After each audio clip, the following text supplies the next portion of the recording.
Coba bayangin deh, gurun pasir, tapi warnanya hijau. Kedengarannya aneh kan? Tapi ini beneran terjadi di Arab Saudi. Dan fenomena visual yang luar biasa ini ternyata membuka cerita yang lebih besar lagi.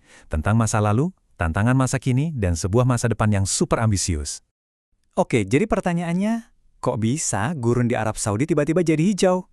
Jawaban singkatnya, hujan. Iya, sesimpel itu. Hujan lebat yang nggak biasa baru-baru ini mengubah total pemandangan di sekitar Mekah dan Jeddah, seolah-olah menyulap padang rumput hijau dari lautan pasir. Tapi, tunggu dulu. Ini bukan cuma soal cuaca sesaat loh. Apa yang kita lihat sekarang ini sebenarnya kayak gema dari masa lalu yang jauh banget. Sebuah masa lalu hijau yang udah lama terkubur di bawah pasir. Para ilmuwan punya nama keren untuk ini, Green Arabia. Dan ini bukan cuma teori.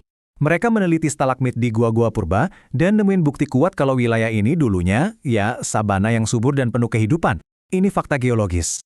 Nah, lanskap yang hilang ini ternyata bukan cuma jadi catatan kaki di buku sejarah. Justru sebaliknya, Green Arabia sekarang jadi semacam cetak biru, jadi inspirasi utama buat ambisi gede Arab Saudi untuk menghijaukan kembali gurunnya.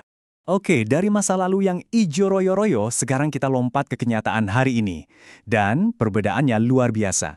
Tantangan yang mereka hadapi buat go green lagi itu skalanya, wow, gede banget. 95%. Coba deh direnungin angkanya. 95%. Hampir seluruh negara Arab Saudi itu, ya gurun pasir.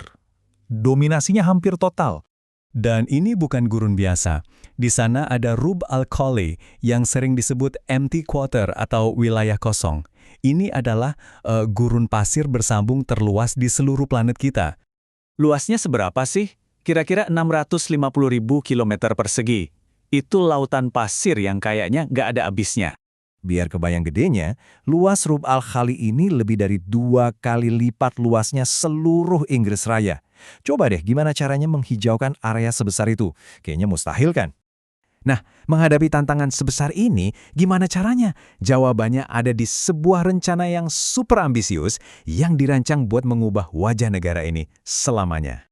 Inti dari inisiatif hijau Saudi ini ada di satu angka yang bikin geleng-geleng kepala.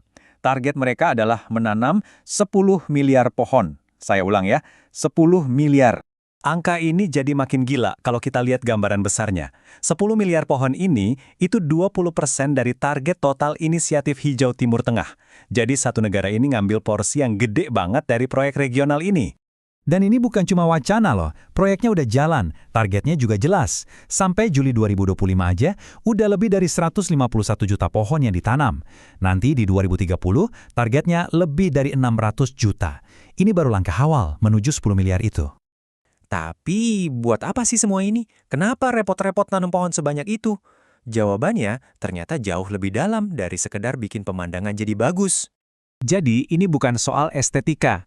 Tujuan utamanya itu strategis banget. 1, biar lanskapnya lebih tahan banting sama perubahan iklim. 2, buat ngatur air yang super berharga.